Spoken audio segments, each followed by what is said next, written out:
Chris Duffy.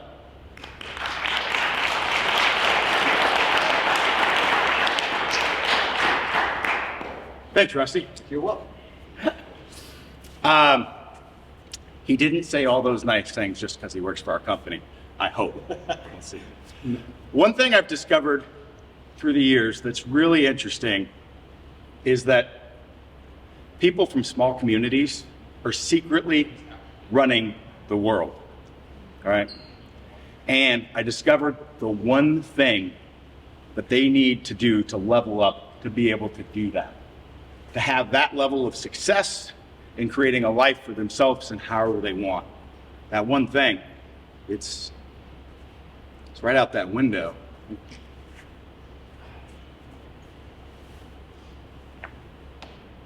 Hi.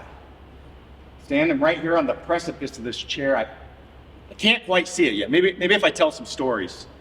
All right. So I was holding the rattlesnake. It was wrapped around my arm, and you could feel the slithery skin. And I was sitting there looking right in its face. And you could just see, like, that thing, the only intent it had at that time was to strike and kill me. And as I thought about it, there's some pretty powerful lessons there. Besides the question of, like, why am I holding a live rattlesnake?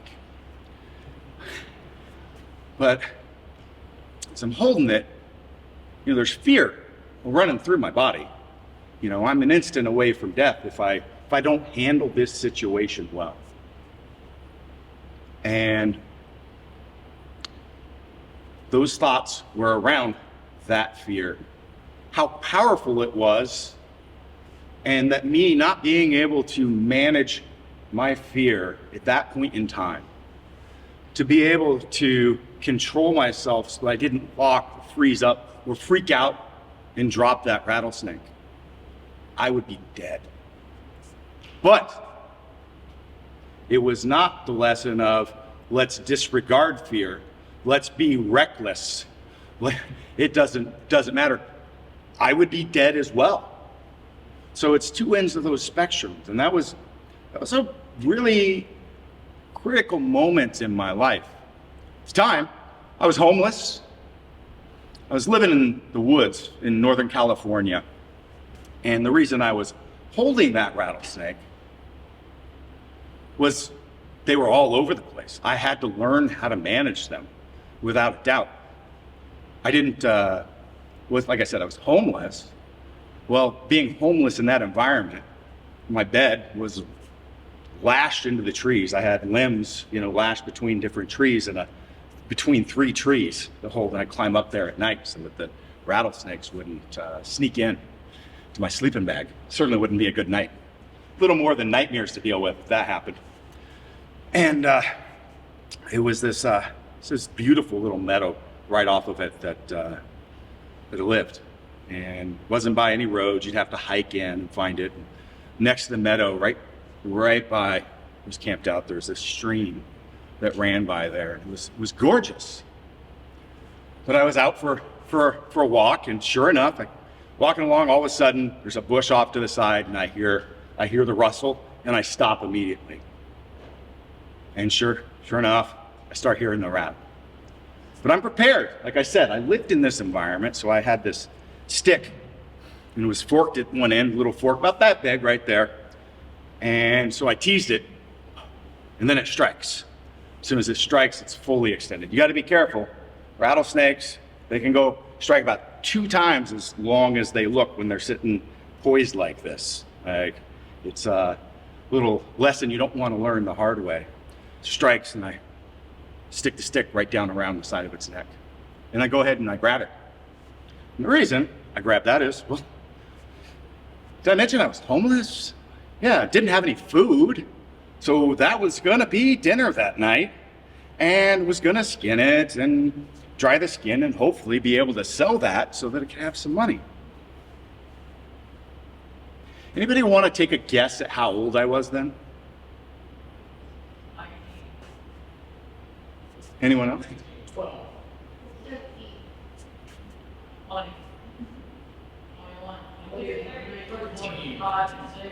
9. Who says 9? 8. Did you say 8? There's a copy of my book. I was 6. I was 6 years old. So it wasn't just me. It's my mom, my dad, my younger brother. That's who we were with. That's why I had to make sure to get that snake. He was a few years younger than me. He was only 3. So I was taught how to protect my siblings. And I had one younger sister. Yeah, actually I got a picture at that time. There they are. That's us. That was the life we lived in Northern California. That was an interesting day in itself, actually.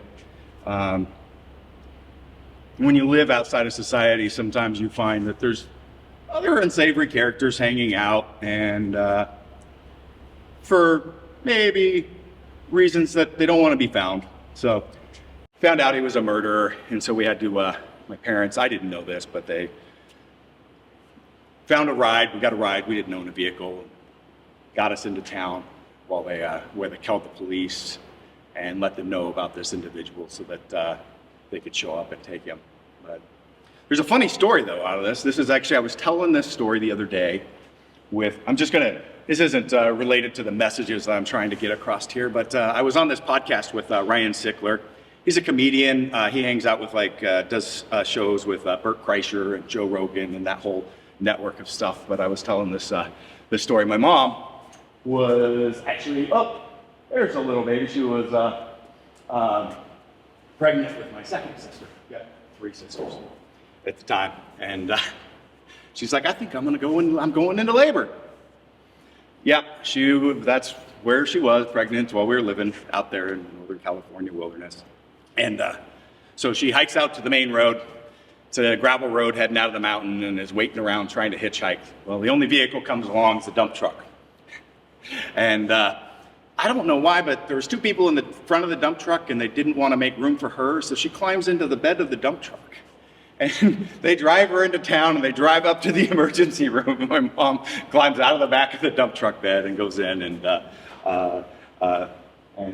my sister was born. So, yeah, interesting stuff. So, I want to share a little bit more about myself and where I'm at in life today, and then a little bit more about the stories of getting there.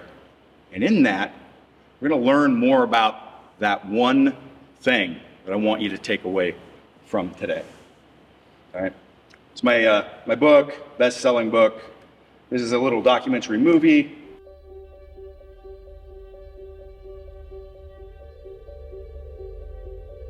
It's just a rush to push yourself to go, can I make myself do that? Can I put my head in a complete and utter position of failure not being an option and put everything on the line? That's like such an incredible feeling. Everything that Chris has gone through is crystallizing at this moment to create a legacy moment. He's closing a learning loop for himself. And we're simply going to bear witness to it. As a high-performance athlete, it's like living and building a home in Tornado Alley. You know that there is this risk of your house being decimated by a tornado. You're choosing to live here, therefore you need to know this is a risk. It's not saying it's going to happen, but you're opening yourself up to these things that are bigger than you. Chris can stop anytime he wants. It's as simple as put the bar down and don't walk back. The man that Chris Duffin wakes up every day to stop, the man that he wakes up every day to try to beat, is Chris Duffin. I never end up escaping this arena of being questioned, of not being enough, because even when you push those levels higher and higher. On those bad days, what keeps him going? Who knows? Because most of us would stop before we get anywhere close to this far.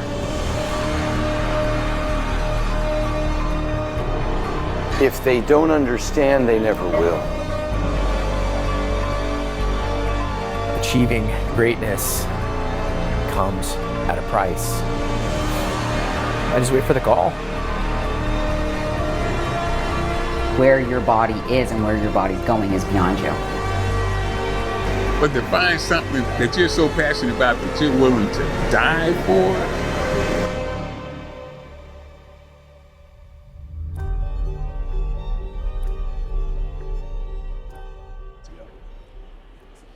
Now, I don't share that or some of the other things that I will share about, like the things I'm involved with or what I do to try to brag in any way. I don't have anything to prove.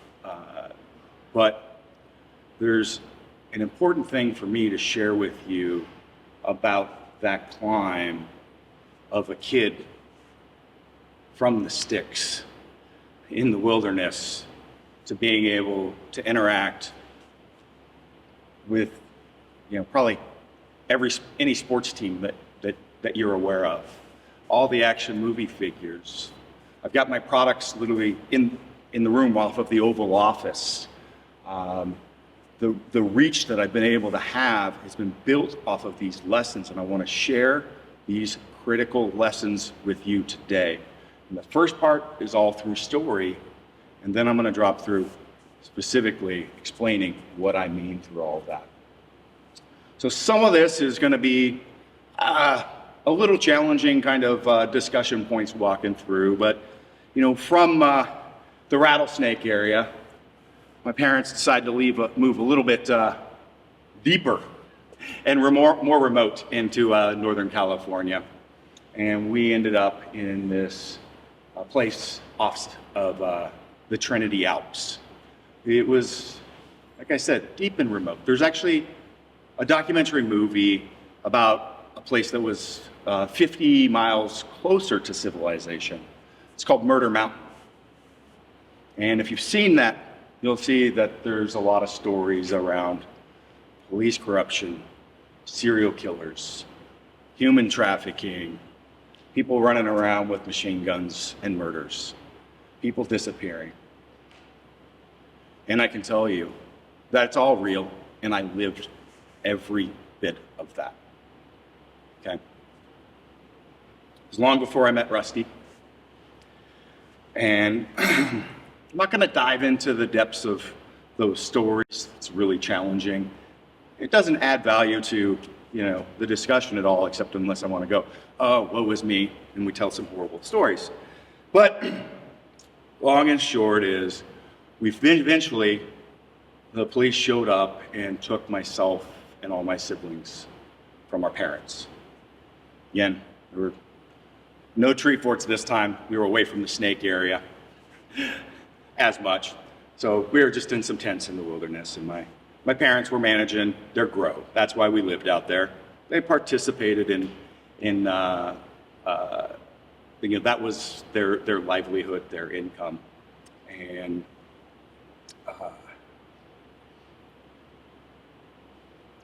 it was tough getting separated from my family.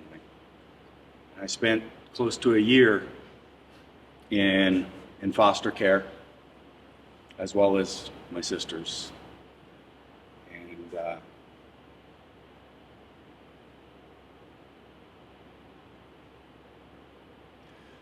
even on the peripheral, it's always like kind of a hard topic to discuss. And we'll just move through that, but it feeds a lot to the things and my choices that ended up teaching me the lessons later in life that I learned beyond, the fear from the snake, right? And that is, I felt like nothing. I felt less than human because our family was literally preyed upon for being worthless. And I say that because the police corruption in this area was so remote that they were taking children from their parents to traffic them. Obviously not a government-sponsored endeavor. And my mother figured this out from jail and got the DA convinced, and they all ended up in prison and got us back, and we moved to Oregon. And I ended up in La Pine, still no Rusty yet, although that's where we met.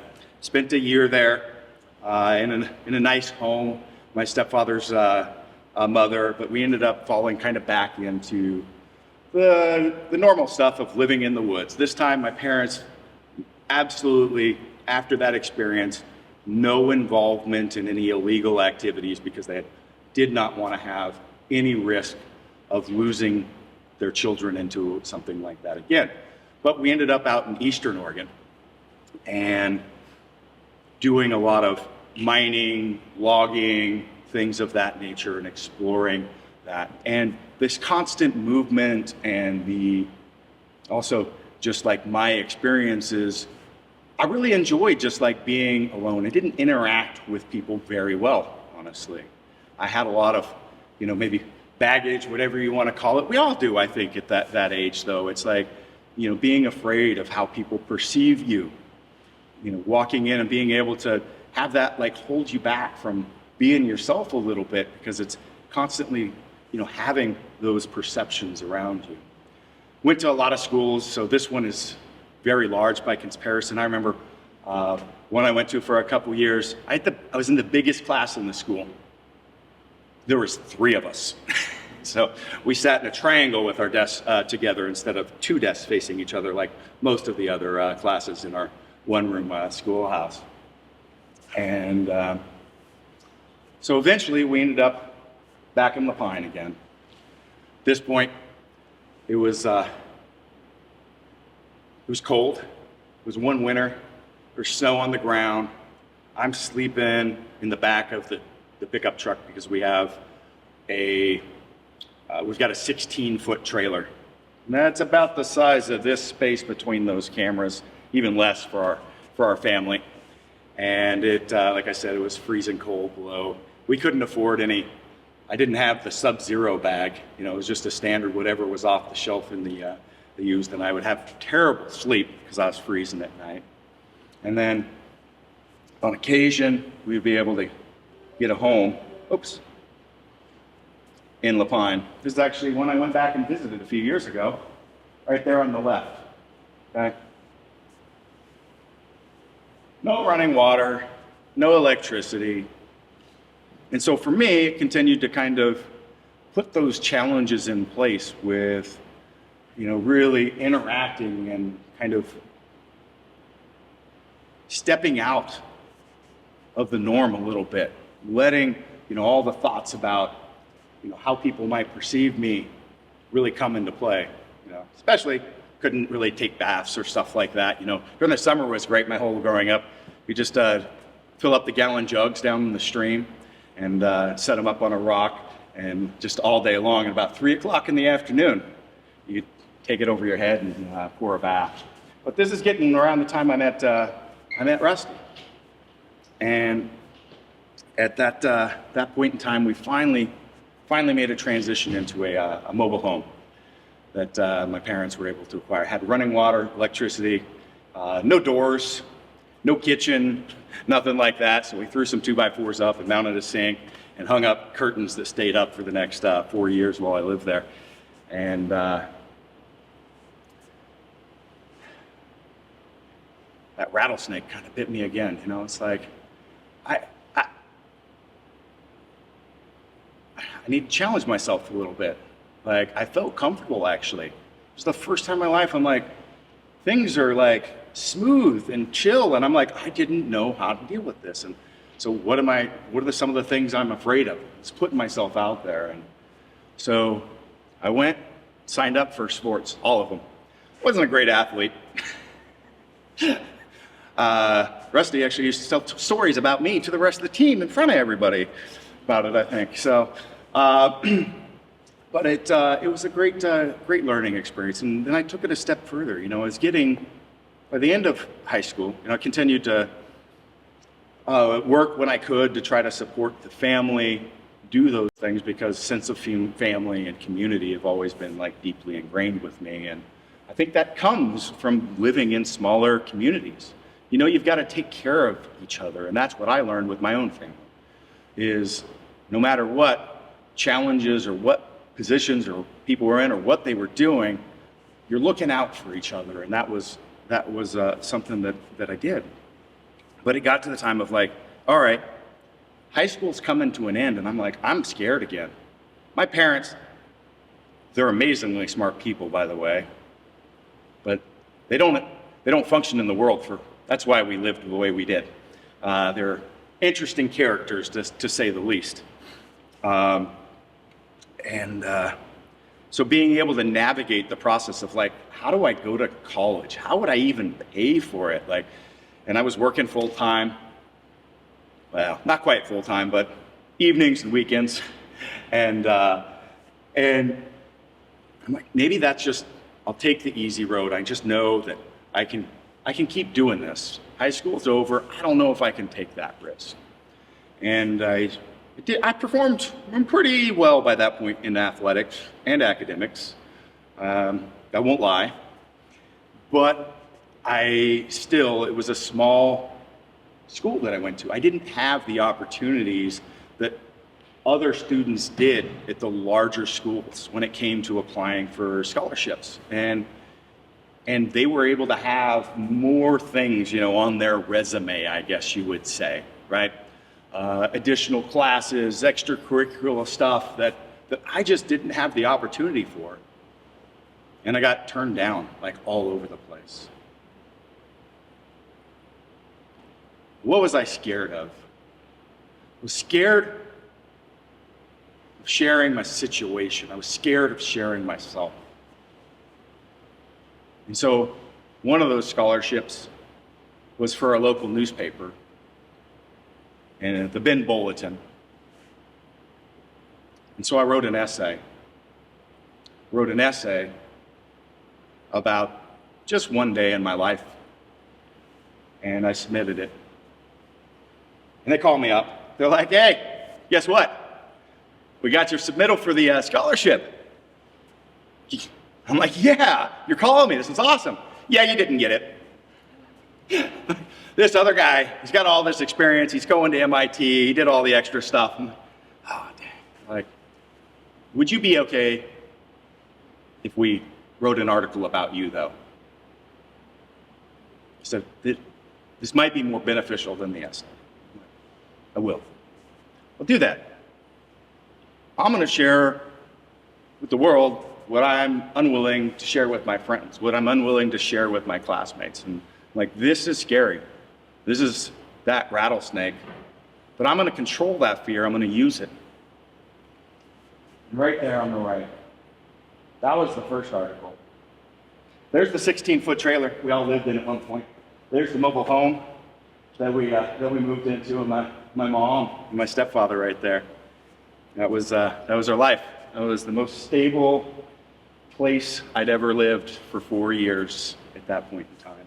Got picked up by the wire service, and I went all over the Northwest. I was getting called for radio interviews, and I'm like, I'll take them. The interesting thing is, like, I found out, like, nobody even really knew about me, even in our own school. Like, they didn't know that I was the poor kid living in the trailer down by the river. I'm supposed to do the Chris Farley speech. It's a motivational, right? I thought about playing that meme today. Anyway, might be a little too old for you. I started getting some opportunities. I ended up going to college by stepping into my fear. And that was an interesting experience because, again, I wasn't terribly the most social creature out there. And it was a small college. There was 2,000 students. Like, that's the size of an entire city, or where I'm used to coming from. So it was definitely a different experience. And instead of laboring my experiences through there, though, I had some other challenges come into my life at that time. And that is things at home rapidly deteriorated when I left. Not sure what it was that happened with me being there, but it was some sort of glue that helped things gel and stick together. And my parents did deal with drug and alcohol addiction pretty massively and other issues, and that just went south. My 3 younger sisters, 2 of them ended up homeless, and the other ended up living with a friend that she was able to move in with.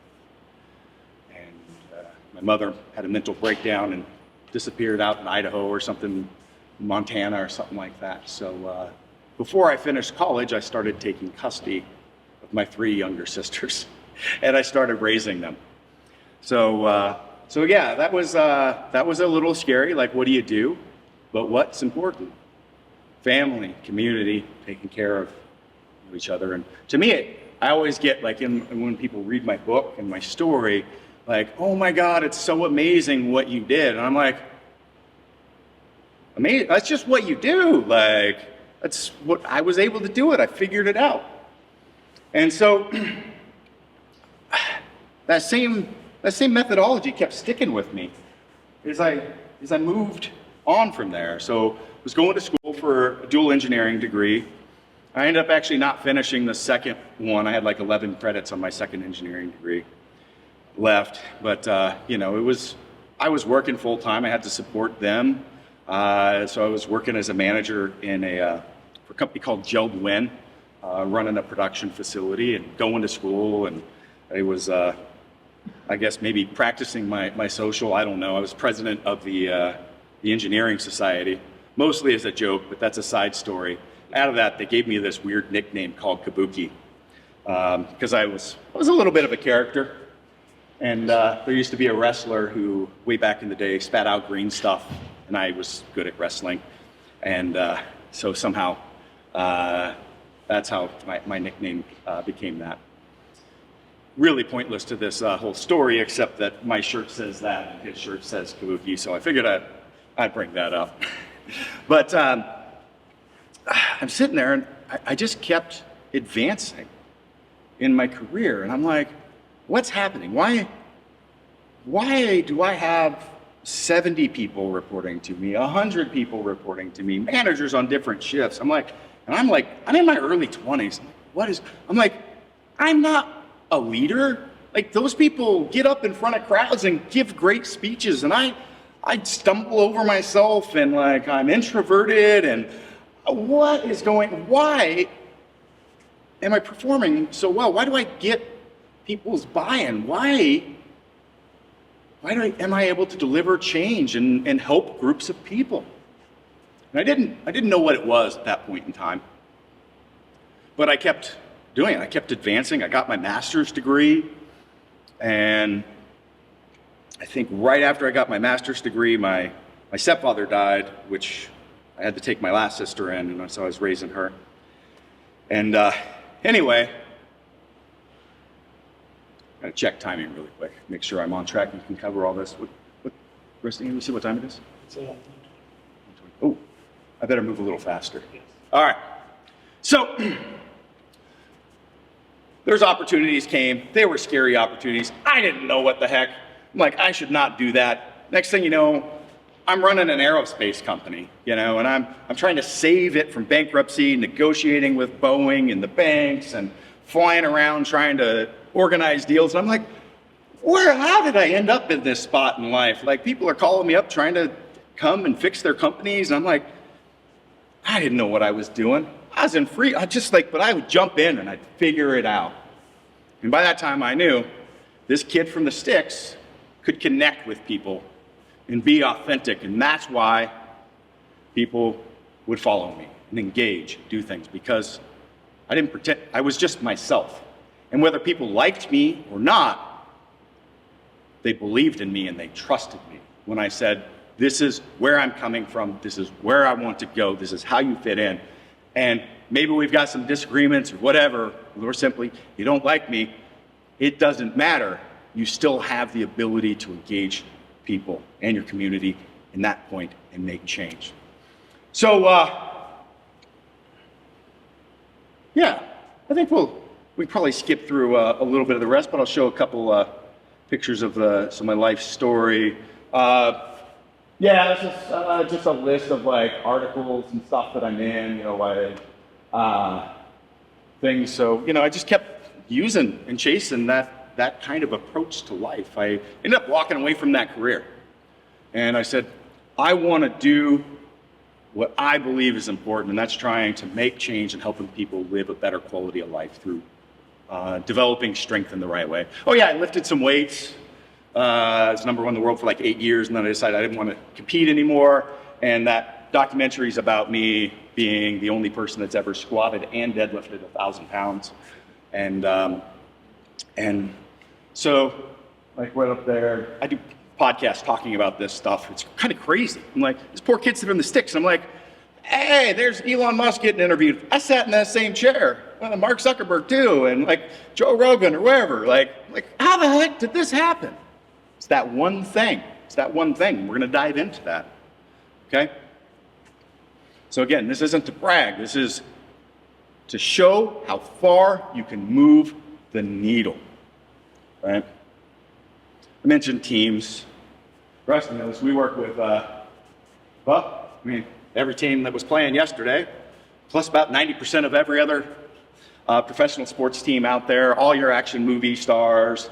I've got, where is it? There's a little picture. Oh, there's Dwayne. He loves my book, by the way. I got all the, I did that. That was just a social media post. I put the teams that we're playing. But those are a number of the ones that we work with. And we're going to dive into what is that one thing. All right. So this is a really rough drawing. They call me the mad scientist because I just kind of do things and they're not very refined. All right. And so this is a piece that I'm working on that's going for a copyright and trademark right now, but it's literally my mentorship approach, my guide to developing skills and the mental mindset and managing change as a whole. So this covers the scope of so much stuff, from executive leadership to psychology to human development. And we're not going to dive into that. It's a lot. There's a lot there. But there's a subset that I want to spend some time on because you guys all have a big piece on basically the human behavior, the intrapersonal aspects that will deliver results if you choose. You're missing one. But those are what you have. Work ethic. Okay? It's missing in a lot of big cities and communities. Lack of entitlement. Again, same thing. That's missing in a lot of those areas. Things are expected, those opportunities and things to be handed to you, not realizing you've got to step up and earn that. Most people in communities like this know that. And then the last one is community. I kept talking about that. Community can be a lot of things, but it's the people around you, your family, community, effective, being able to know that you're all working to support each other. And so those things are so powerful. But the one thing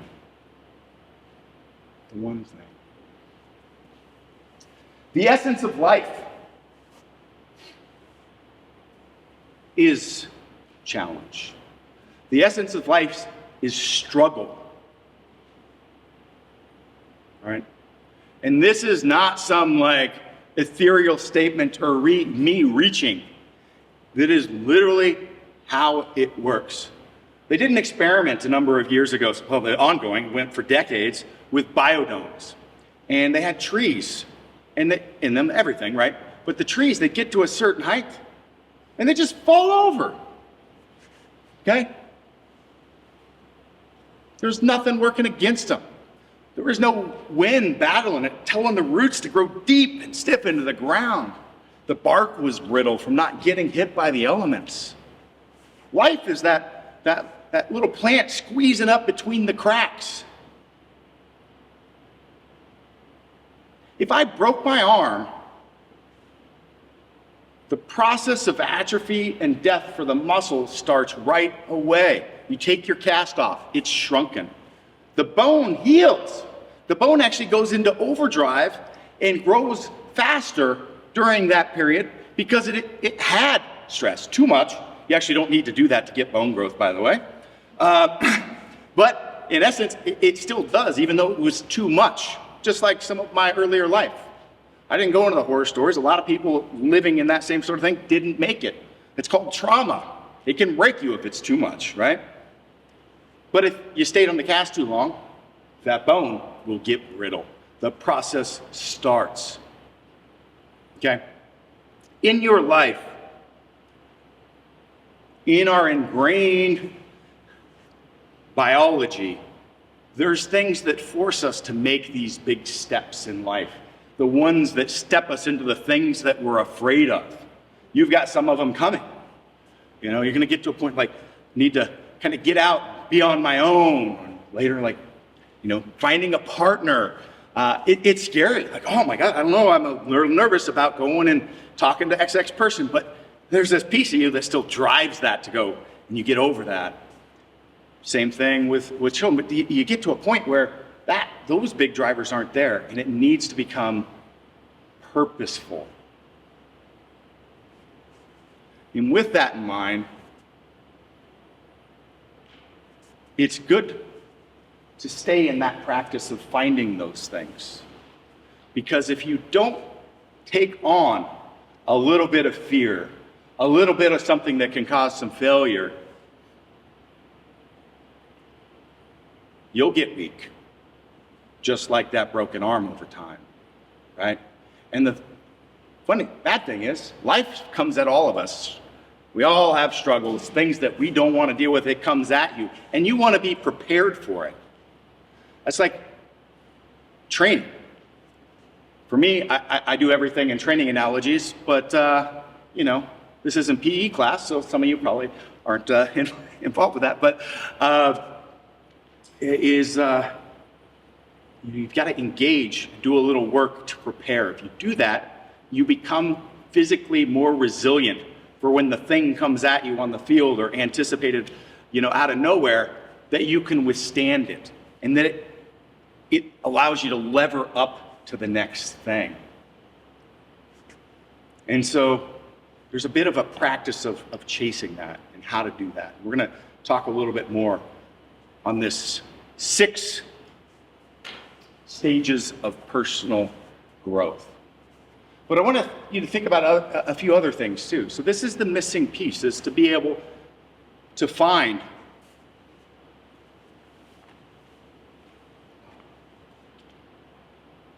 it's right here. Find your precipice. That edge that makes you uncomfortable, that makes you a little fearful, because if you want to get up and over there, the only way to go there, this is the essence of life, is to step into the unknown. You've got to be willing to step into something that you're uncomfortable, that you're afraid of, you don't know the outcome of, if you want to be and level up and do something more. And you may fail from time to time. You're like, man, Chris said to do that, I stepped into the unknown, it didn't freaking work out. Well, you'll still be stronger for doing it and walking through that process. I can guarantee that outcome.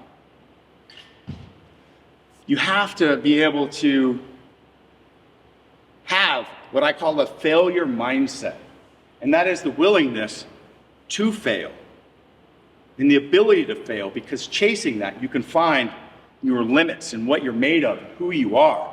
There's a definition of boundaries. You got to be able to find them. And then that's how you build real confidence.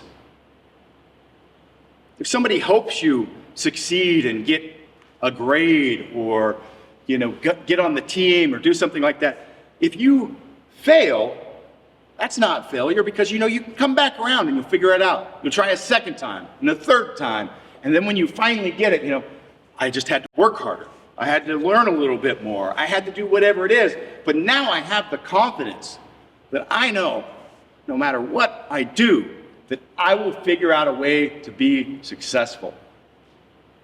That's the kid he met, okay? Because I wasn't the best, but I knew I could keep going. The wrestling story, I said they kind of made fun of me. My first year, I lost 25 matches in a row. I was the fish. I had horrible technique. And then in later years, I told a story. It's like, don't let Duffin shoot on you. They'll get one finger, and you're done for. And then I'd have 2 fingers, and then 3 fingers. Then finally, I'd have that whole leg. And I could do it with anybody, because I kept practicing and learning and getting better. That's true confidence. And at the end of the day, that's adaptation. But how do we manage that? How do we know when to take those moments? And it could be a hard conversation with your girlfriend, or at home, or wherever. Those moments in life where you feel like, I want to avoid that situation, and your gut's twisting a little bit with some anxiety, but you also want the other side of it too. It's a mixture of anxiety and excitement to be through that. Those are your moments. That's your workout. That's your challenge, to be in front of you. So that is the precipice right there. That is the edge. But to be successful at that and to really create that, you've got to be able to create, this vision of like where it is. It doesn't have to be perfect and necessarily fully divine, but you've got to believe in it. Because it's easy to stay right here in comfortable land. It's hard to go, I don't know how this is going to work out. I want to go over and, I'll use the, I want to go over and talk to that girl I've been wanting to for a long time, but I'm afraid of it, right? What if she turns me down? What if this? What if that? All those things running through your mind. And then it's just like, boom. Well, maybe it doesn't work out. What's going to happen? You're going to get a little more confident in like your ability to engage in that conversation, to handle that. You're going to get better maybe at mastering that conversation so that, maybe she wasn't the one, or whatever it was, that job wasn't the one, but you get better at it for when the time comes, right? That is your precipice. And it's scary when you fall off that plunge. I dive a little bit more into the plunge, but it's a great time to meditate into the emotions that you feel and why you feel those way. But I want to leave you a little bit with the pit. The precipice is the key component today for you. But the pit is you took that plunge and you're in a moment where your point in life where something, whatever you're at, is just, it feels overwhelming. You took that step and you're not sure how you're going to get out of this. And it's just like, how do I deal with this situation? Me trying to go to college, work full time, take care of my sisters. What do I do? How do I get out of this moment? How do I get out of a moment for me, years ago where, I feel like I'm on the verge of losing my business and my relationship, and all these things are just piling on. How do I pull myself out of this? Life comes at you. So you need to be able to practice to be in those, build that strength to do that. But here's a 3-step little process. And the first is to acknowledge the fact, you know what? I am overwhelmed right now. It is scary. I don't know how I'm going to get out of this pit. And then you need to celebrate that. I told you a lot of pit stories today. When you're in that, you're going to be so proud of when you get to the other side. When you overcome that and you look back and go, damn it. Oh, sorry, I'm not supposed to. Sorry. It's been really hard. I'm going to write a book about my life. I'm going to share it with my grandkids, or maybe keep it to myself if it's a kind of personal, whatever. That is what creates life. An action book life, being able to do things.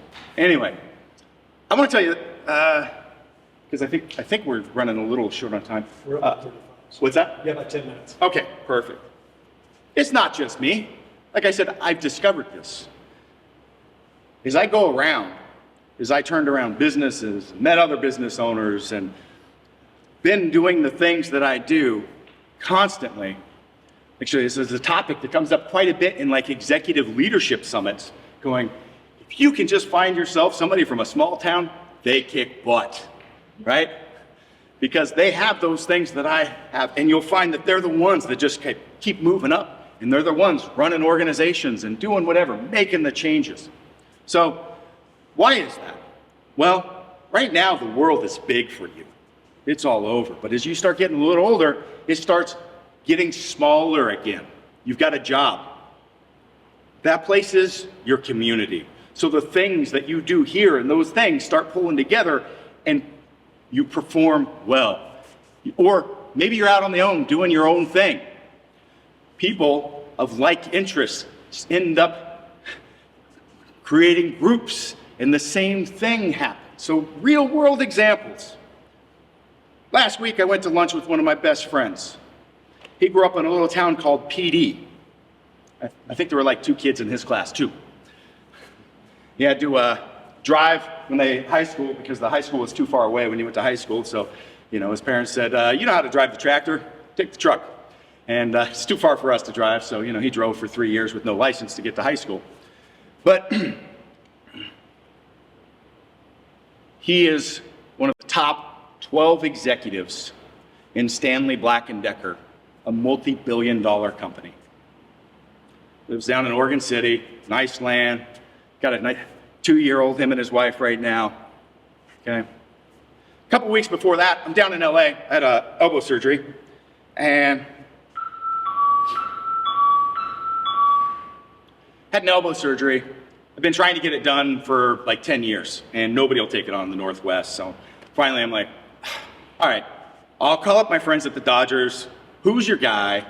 And so the coach down there texts me back with the surgeon, set it up. Anyway, it's the fancy surgery center, one of the best in the US, down in Beverly Hills. I had to fly down there, get my surgery done. Day after surgery, I'm staying right there on Ocean Avenue, along the beach. So I go out for a walk with my wife, and I'm like, well, I'll go down and visit my friend who lives on Ocean Avenue, two blocks down. He grew up in a little tiny town outside of Pendleton. Not that Pendleton's a great big town anyway. So I go down, and he's got his 2 kids running around. He's going through a tough time. He's coming out of the pit. He was just in one. But, he just went through a divorce with his, I don't know how, his wife is a rock star. Anyway, we're talking about stuff, and he's like, yeah, I had to stay at my friend's Paris's house, in her outhouse. That's Paris Hilton, by the way, because he's one of the best clinicians there is in his early 30s in LA, and he treats all the stars, right? I've got 2 business partners. They're in Fargo. Actually, not in Fargo. Fargo's a big town. Little small town outside of Fargo. That's where they're from. And my wife laughs because, they were scared, but they had this idea, and they took it to me years ago. And I shot him down like 5 times. I said, nah, I'm not being involved. Good luck. Finally, it's like, the idea's getting a little better. I'll tell you what, I'll support you guys, promote you guys, not being part of your business. And they just kept going. Then they flew from Fargo out to Portland, presented their idea to me. And I said, all right, I'm in. Let's do this. And so I think it was 2 years ago, we were working on it's a shoe company and boot company now. And we're down in LA with basically the leading men's luxury shoe designer in the world. He does the custom shoes for LeBron and The Rock. He uses all my stuff apparently, I don't know. Anyway, the $10,000, $15,000 boots, and along the wall is like, basically, I couldn't tell you like the outgoing boxes. It's like all these stars. It's like, what the heck? And my wife, who grew up with people that went to school and their whole career is in design. And she's like, you and your boys from Fargo are sitting here in something that would be,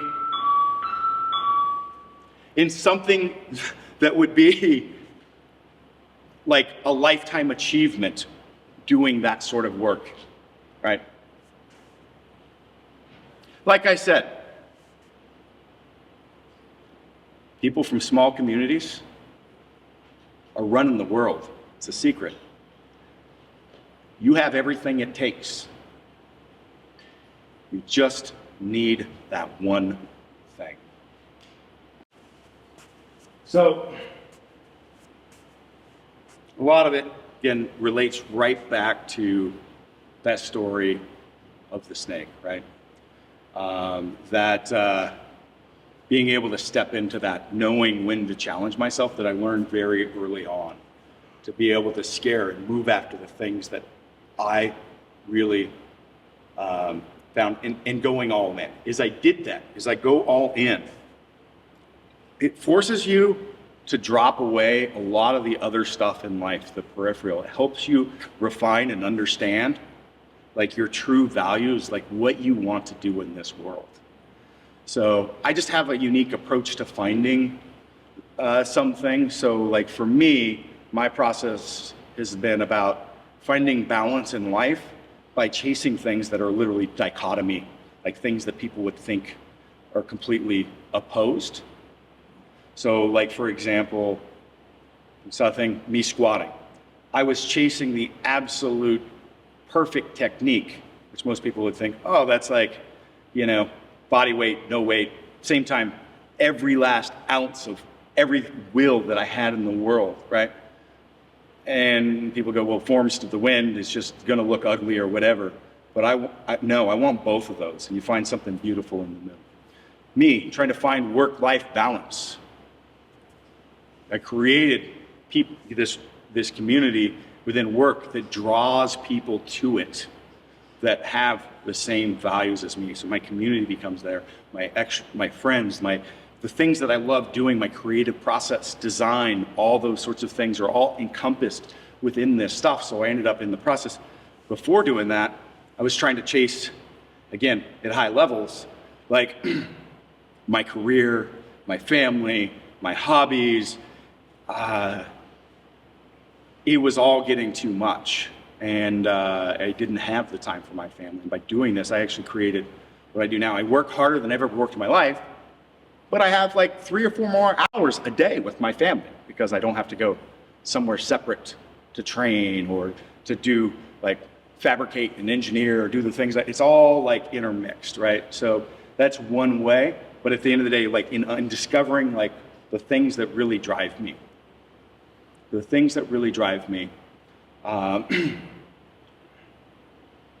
is why I'm here today. I want people to do something very simple, just to live a better quality of life, to overcome the challenges and obstacles, whether it be physical, mental, spiritual, mind, body, and soul, to develop resilience to do that. So my companies, you know, I knew I could get people out of pain, out of back pain, hip pain. My book, you know, it has a huge impact on people, and that's why I'm working on this mentorship piece. It's pulling that together. So that's my big driver, is really spending that time of introspection to know who I am and what I want to contribute, how I want to change the world, the mark that I want to leave. Yeah. Great question. Yes? Was there ever a moment where you were at this area and you just wanted to stand there and make it? Yes. It's hard to describe the, that wasn't recorded for a second. So, maybe not in the movement itself, right? But like the training that I had to do to get there sometimes was overwhelming. Being in that pit, like it's a manage of, okay, accumulating a lot of fatigue that's driving down in here, taking some rest and coming out of that. And there's the phases of training where I was just like so beat down, like I couldn't move. Let me talk about one time I decided to squat 800 pounds every single day. Stupidest thing ever. And 12 days in, I was just like, I'm done. I cannot do this anymore. My entire day at the time was around this. I was in so much like fatigue and pain. I'm like, I couldn't warm up. I I'd come in, normally you go a little bit of weight, kind of add all the way up, and I'd just do stupid stuff. It'd be like 400 pounds, 800 pounds. Like, really, but I had no energy. And then I'd fall on the floor, when I was done, because I was just too fatigued. My team would have to help do soft tissue and get me back to literally where I could even walk again that day. Because I was diving into the pit too soon. So there was a whole capacity management thing. So it's doing this too much. And I'd wake up, I get home and just do everything I can to recover. I go to bed and I tell my wife, I'm done. There's absolutely no way I can do this again. It was a fundraiser for Alex's lemonade stand for childhood cancer research, and a challenge for myself. And I was just I was absolutely, no way am I continuing this. But tomorrow I'll wake up and see how I feel. And I wake up in the morning and I go, I'm done, but I can do one more day. And then it was day 13 and 14 and continued. Sometimes when you have something massive out there, and this is life in general, and you think look at my life where I'm at, there's no way. Okay? You can set your North Star, set that out there, but don't look at it. All you can do is go, today, am I taking one step in that direction? That's it. Okay? Am I taking one step in that direction? And most people, they hit a point in their life where if you don't have that focus and that's, you're thinking about the big picture, it's overwhelming, you never move, you're just running around and living life. And you've taken 100 steps because you got a checklist and you're cranking them out. Well, you're working your butt going over here. They don't need to be big steps. Focus on just what's in front of you. Can I move a piece in that direction? So, yeah, good question. That help? Understand? Yeah. Oh. Who was first? There's a couple people. Yeah. I don't have any idea. They try to keep me away from the teams when I go on sales visits too, because I'm supposed to. I don't really. People are people to me, and so I don't really. I don't know. To tell you the story, he was dealing with a Cy Young Award-winning baseball pitcher, and after he was done teaching him, because he was at the facility showing him stuff, and he went over and helped this guy with his lift, and came back later and had dinner that night. This is according to his business partner. He said, that basketball player was really nice. He was a baseball pitcher, but that's okay. Yeah, I wikied him later. He's a pretty famous person. Yeah. He still texts me every now and again wanting some advice.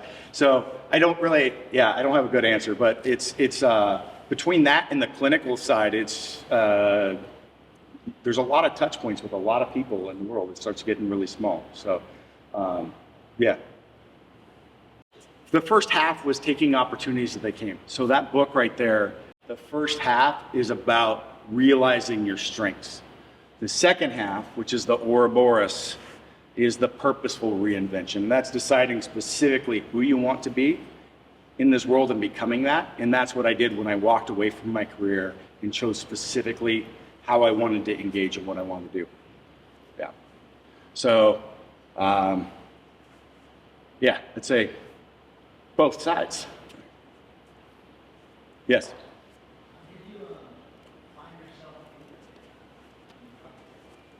What's that?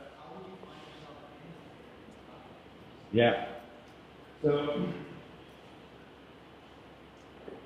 this is stuff that takes time and experience to kind of know it, but when you're in those moments after recognizing what this is, that will help you. Like the free fall is this experience of the emotions of oh my God, what have I done? How do I get out of this? Where's this going? And those are great times to reflect on yourself and why am I experiencing that emotion? What does that tell me about myself? What does that tell me, like in the free fall of me going, whoa, I just threw an article out there to the world, and like, I'm like, why do I feel the insecurities that I have? What does that tell me that I need to focus on as an individual?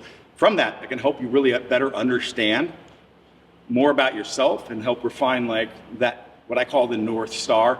That's a very overused term, but I love it and use it. But the pit is the overwhelmed point. That is the point when you feel that you're hopeless, and there's different levels of it, right?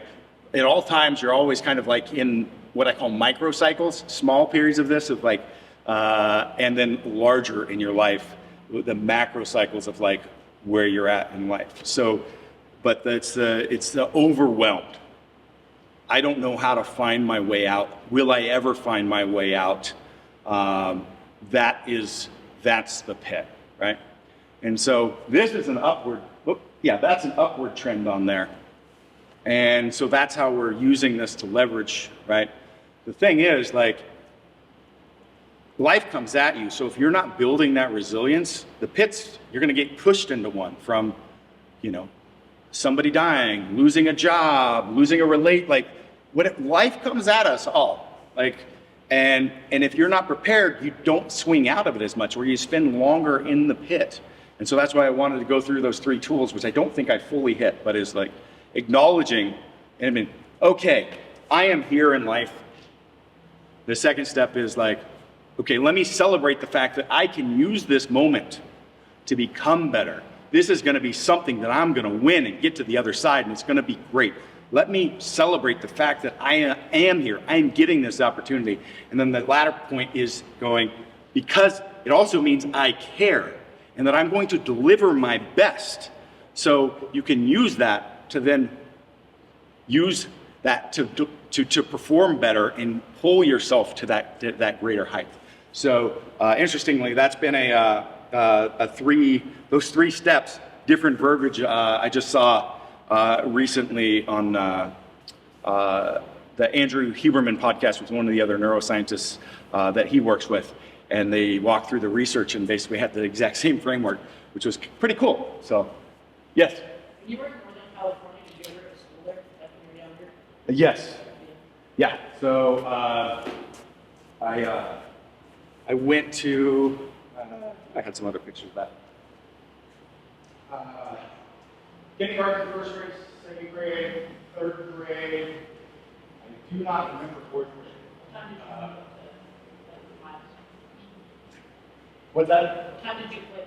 What age did you move to? I was in 5th grade the first time in La Pine, and then came The big back. school. What's that? The big school. The big school. I was telling Rusty, La Pine was scary. I graduated in a class of, I think, 65. And that school scared me when I first came in because it was so big. But 5th grade, and then I ended up out in Eastern Oregon with the really small communities again, and then came back right at the midpoint of 7th grade. Yes.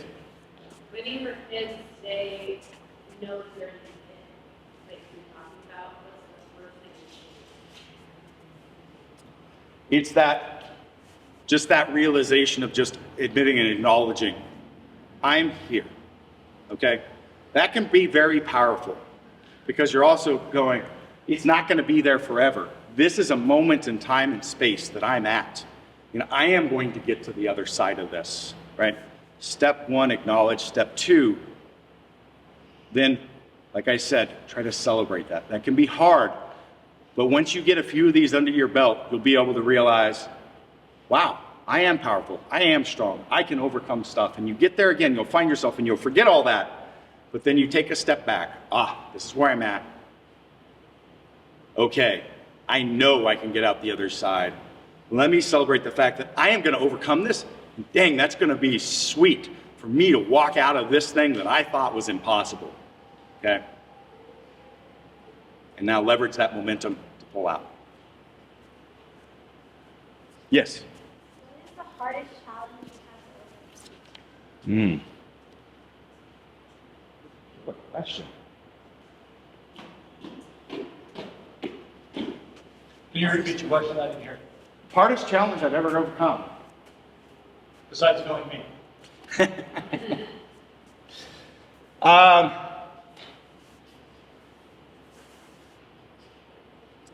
That is,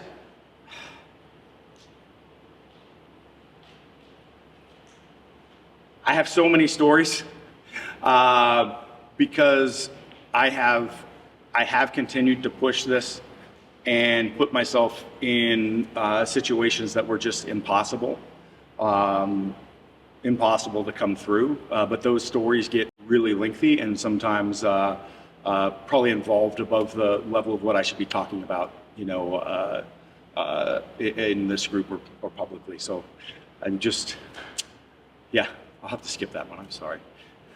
So I have, I've torn two of my pecs off the bone on the left side, had those reattached. I just had elbow surgery. This is by the #1 elbow surgeon in the US, worst elbow they've ever seen. Story goes on and on. It's kind of this same topic of understanding that, and there's a lot of depth to that. So that is a lot of like my business. So if you want to know more, I would suggest taking a look at what we do with kabuki strength, because we have a phenomenal, that's what we know is this, you know, how to go from like clinical care to return to function and play. And yeah, but #1, movement, living is a healer. And so a lot of times we want to rest when you need to have that, but you also, you need to be active. Yeah, there's a lot. So you're,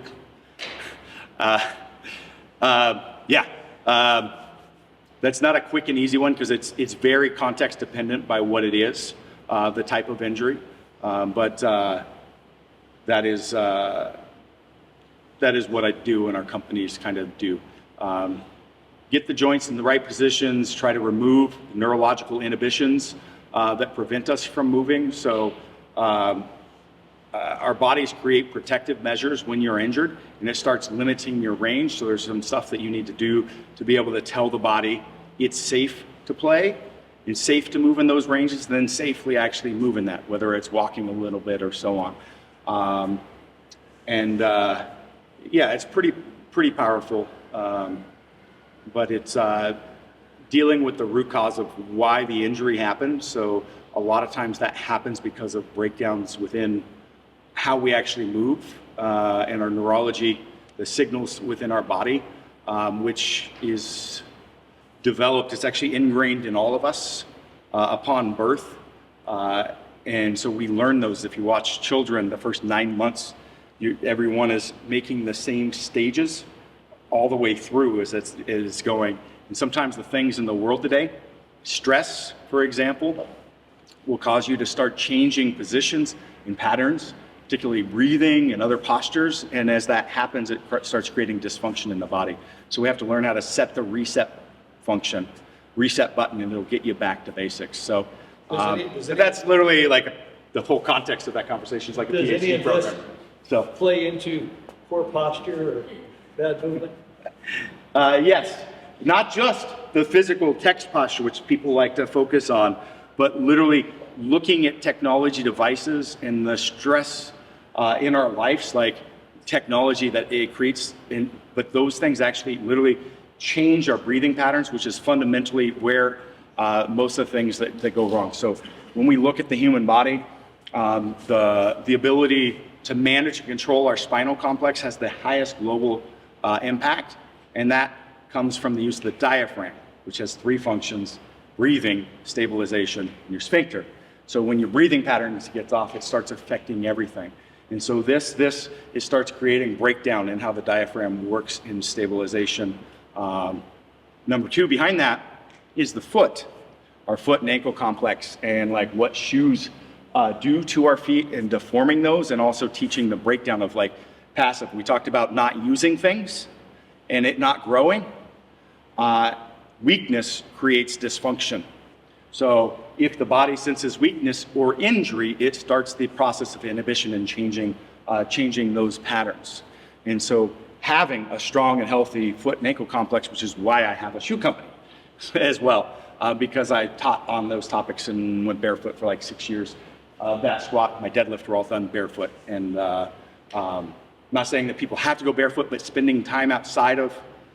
So 2 fundamental things that you could do is one, when you're standing or walking, just make sure that you've got, imagine your diaphragm's this cone-shaped muscle right here, is not extended. You're not trying to show off to anybody, stress others, or crunched, but we've got it kind of pulled to center, this and this aligned. And then once you do that, and a good way to do that is a 90-90 pattern. I'll just show you super quick.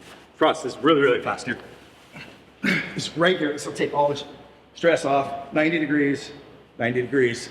It's a good practice point, but you can do it standing. And now we want to do what we call diaphragmatic breathing, but it is breathing and imagining that you're filling from the bottom up, and it's expanding 360 degrees around. So we should be able to expand here, here, and in your back as you're doing that, not as much back there. Put your fingers up on your collarbone. If you're raising, we don't want breath going this way, we want it going this way. Take 20 conscious breaths, being aware of your breathing, 2 or 3 times a day. It will do wonders for you. Get outside of your shoes and do a little walk on some natural ground here and there. Be able to use your foot.